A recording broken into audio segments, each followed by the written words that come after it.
இன்னைக்கான வீடியோ தாங்க வந்திருக்கு. வீடியோ வந்து சூப்பரா இருந்துச்சு அப்படின்னு தாங்க சொல்லணும். அதாவது நம்ம மாயா இருக்காங்கல்ல, மாயா வந்து நம்ம பத்மாவையும், பார்வதியும் தெறிக்க தெறிக்க ஓட விட்டாங்க அப்படின்னு தாங்க சொல்லணும். இன்னொரு பக்கம் பார்த்தா, நம்ம மாயாவோட அப்பா வேற வந்திருக்காரு கல்யாணத்துக்கு அப்படின்னு தாங்க சொல்லணும். அதெல்லாம் பார்க்குறவங்க சேனலை மட்டும் மறக்காம லைக் அண்ட் சப்ஸ்கிரைப் மட்டும் பண்ணிருங்க. ஃபர்ஸ்ட்டு எடுத்தோடனே ராஜேஸ்வரியும், லிங்கம் அவங்க தான் பேசிக்கிட்டு இருக்கிற மாதிரி காட்டிக்கிட்டு இருக்காங்க. அப்போ வந்து ராஜேஸ்வரி வந்து கேட்காங்க, உங்கள் பொண்ணு இங்கே இருந்தோம் இந்த கல்யாணத்தை எப்படி நடத்துறதுக்கு இவ்வளோ ஃபோர்ஸ் ஏற்பாடு பண்ணிக்கிட்டு இருக்காங்க அப்படிங்கிற மாதிரி சொல்கிறாங்க.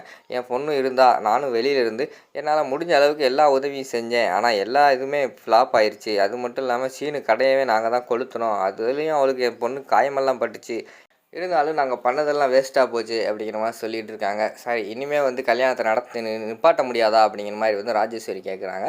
அதுக்கு லிங்கம் வந்து சொல்கிறாங்க, இனிமேல் ஒன்றும் செய்ய முடியாது. கல்யாண தேதி வேறு குறிக்க போகிறாங்க. அடுத்து வந்து கல்யாணம் தான், இன்னும் ஒன்றுமே பண்ண முடியாது அப்படிங்கிற மாதிரி வந்து நம்ம லிங்கம் சொல்கிறாங்க. சரி இதுக்கு வேறு ஒரு பிளான் வச்சுருக்கு. இனிமேல் கல்யாணத்தை நிப்பாட்டோன்னா அது வந்து அந்த பத்மாவால் தான் முடியும். முடிஞ்ச அளவுக்கு வந்து உங்கள் மகளை வந்து பத்மாவை தூண்டி விட்டுக்கிட்டே இருக்க சொல்லுங்கள். அதுவும் முக்கியமாக வந்து சந்தேகமே வரக்கூடாது அப்படிங்கிற மாதிரி வந்து ராஜேஸ்வரி சொல்கிறாங்க.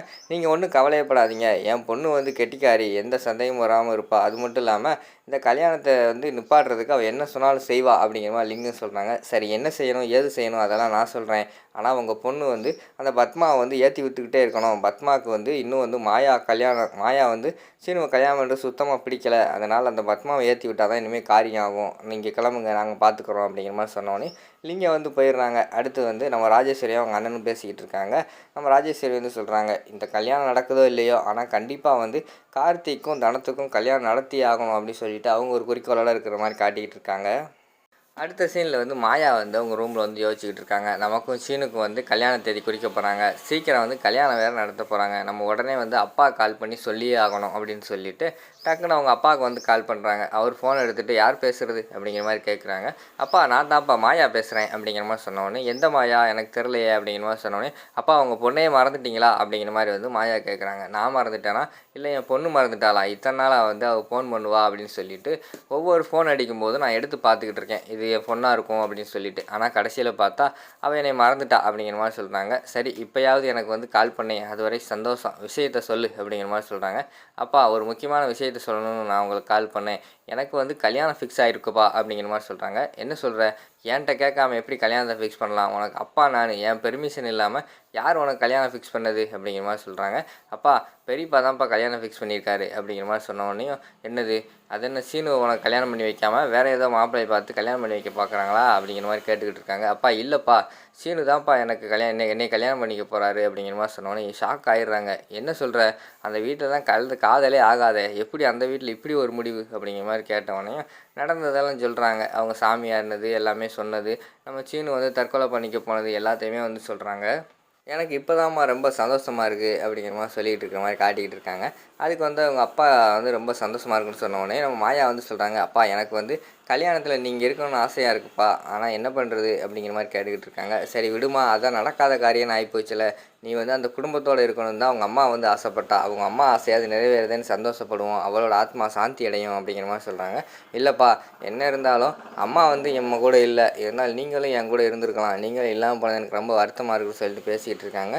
சரி விடுமா, நடக்கிறதெல்லாம் நல்லது தான், நான் வந்து உன்னை கண்டிப்பாக ஒரு நாள் பார்க்குறேன் அப்படின்னு சொல்லிவிட்டு அவர் வந்து ஃபோனை வச்சிடுறாரு. இதெல்லாம் பின்னாடி நின்று வந்து நம்ம இவர் கேட்டுடுறாரு, ரகுராம் வந்து கேட்டுடுறாரு. வந்தோடனே மாயா கிட்டே கேட்குறாங்க, என்ன மாயா யார்கிட்ட பேசிக்கிட்டு இருந்தேன் அப்படின்னு கேட்டவொடனையும், இல்லை பெரியப்பா நான் வந்து ஃப்ரெண்டுக்கிட்ட அப்படின்னு சொல்லிட்டு மறைச்சிட்றாங்க. ஆனால் நம்ம ரகுராம் வந்து எல்லாத்தையுமே கேட்டுடுறாரு. அதுக்கடுத்து வந்து மறுநாள் காலையில் வந்து எல்லாருமே ஹாலில் இருக்கிற மாதிரி காட்டுறாங்க. அப்போ வந்து நம்ம மணி வந்து சொல்கிறாரு, நாளைக்கு தான் நம்ம வந்து நிச்சயதார்த்தம் பண்ண போகிறோம் சரியா, அதனால் இன்றைக்கி யார் யாருக்கெல்லாம் ட்ரெஸ்ஸு வேணுமோ வந்து மணி டெக்ஸ்டைல்ஸில் எடுத்துக்கோங்க, ஆஃபரோடு உங்களுக்கு தரப்போகிறோம் அப்படிங்கிற மாதிரி சொல்லிகிட்டு இருக்காங்க. எல்லாருமே சிரிச்சுக்கிட்டு இருக்காங்க. அந்த இடத்துக்கு வந்து மாயா வந்து வராங்க. மாயா ஒரு நிமிஷம் வெளியில் வான்னு சொல்லிவிட்டு ரகுராம் வந்து மாயா வீட்டுக்கு வெளியில் கூப்பிட்டு போகிற மாதிரி காட்டிக்கிட்டு இருக்காங்க. வீட்டுக்கு வெளியில் போன உடனேயும், என்ன பெரியப்பா இங்கே கூப்பிட்டு வந்திருக்கீங்க அப்படிங்கிற மாதிரி கேட்டவொடனையும், இந்த கல்யாணத்தில் உனக்கு சந்தோஷம் இருந்தாலும் ஒரு பக்கம் உனக்கு வந்து ஒரு மனக்கவலை இருக்குது அப்படின்னு சொல்லிட்டு இங்கிட்டு திரும்பி பார்க்காங்க. அங்கிட்டு ஒரு கார் வர்ற மாதிரி வருது. எல்லாத்தையுமே வீட்டுக்குள்ளே எல்லாருமே வெளியில் வந்துடுறாங்க. காருக்குள்ளேருந்து பார்த்தா நம்ம மாயாவோட அப்பா வந்து வராது. அதை பார்த்தோன்னே மாயாவுக்கு வந்து பயங்கரமான சந்தோஷம். ஓடி போய் வந்து கட்டி பிடிச்சிக்கிறாங்க. கட்டி பிடிச்சோடனே அவர் வந்து பக்கத்தில் வந்தோடனே, அப்பா என்னப்பா நீங்கள் வந்திருக்கீங்க, உங்களை யாருப்பா கூப்பிட்டது அப்படிங்கிற மாதிரி கேட்காங்க. என்னை வந்து ரகுராம் தான்மா கூப்பிட்டாரு, அது மட்டும் இல்லாமல் கல்யாணம் முடிகிற வரைக்கும் இங்கேயே இருக்க சொல்லியிருக்காரு, அதனால தான் அவன் கல்யாண வேலையாக வந்துட்டேன் அப்படிங்கிற மாதிரி சொல்கிறாங்க. ரொம்ப சந்தோஷமாக இருக்குப்பா அப்படின்னு சொல்லிட்டு அவங்கள வந்து பக்கத்தில் கூப்பிட்டு வராங்க. கூப்பிட்டு வந்தோடனே ரகுராமோட அப்பா அம்மா வந்து சொல்கிறாங்க, என்ன ரகுராம் இது வந்து சரியில்லையே அப்படிங்கிற மாதிரி சொல்கிறாங்க. அம்மா என்னதும்மா சரியில்லை அப்படிங்கிற மாதிரி கேட்டவொடனே, இவன் பண்ண துரோகத்துக்கு எப்படி இவனை வந்து வீட்டுக்குள்ளே சேர்க்குறது அப்படிங்கிற மாதிரி சொன்னோடனே, நான் வந்து அவரை மன்னிச்சிட்டேம்மா. மன்னிப்பு வந்து ஒவ்வொருத்தவங்களுக்கும் ஒவ்வொரு ஸ்டேஜில் நடக்கும். நான் இப்போ வந்து அவரை மன்னிச்சிட்டேன். மன்னிக்கிறதான மனித இயல்பு அப்படிங்கிற மாதிரி சொல்லிகிட்டு இருக்கிற மாதிரி காட்டுறாங்க. இருந்தாலும் இது மட்டும் சரிப்பட்டு வராது அப்படிங்கிற மாதிரி சொல்லிகிட்டு இருக்காங்க. பத்மா வந்து சொல்கிறாங்க, ஆனால் என்னென்ன இது, நீங்கள் என்னென்ன இப்படி பண்ணிக்கிட்டு இருக்கீங்க அப்படிங்கிற மாதிரி பத்மா கேட்குறாங்க.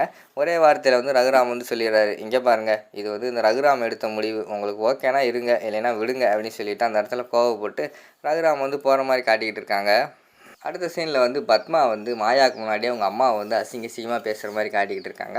அவள் ஒரு ஓடுகாலி. அவளே பார்த்திங்கன்னா அவள் ஒரு மகளை பெற்று போட்டிருக்கா. கடைசியில் அவள் வேறு எனக்கு வந்து மருமகளை வரப்போகிறா. உனக்கே ஒரு மக பிறந்தாலும் அது வந்து கடைசியில் ஓடித்தான் போக போகுது பாரு அப்படின்னு சொல்லிட்டு மாயா கிட்ட வந்து ரொம்ப கார்ஸாக பேசிடுறாங்க. மாயாவுக்கு வந்து பயங்கரமான கோபம் வந்துடுது.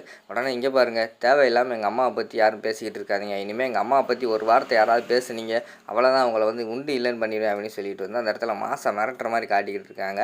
அதோட பார்த்தீங்கன்னா அந்த எபிசோடு வந்து முடிச்சிடுறாங்க.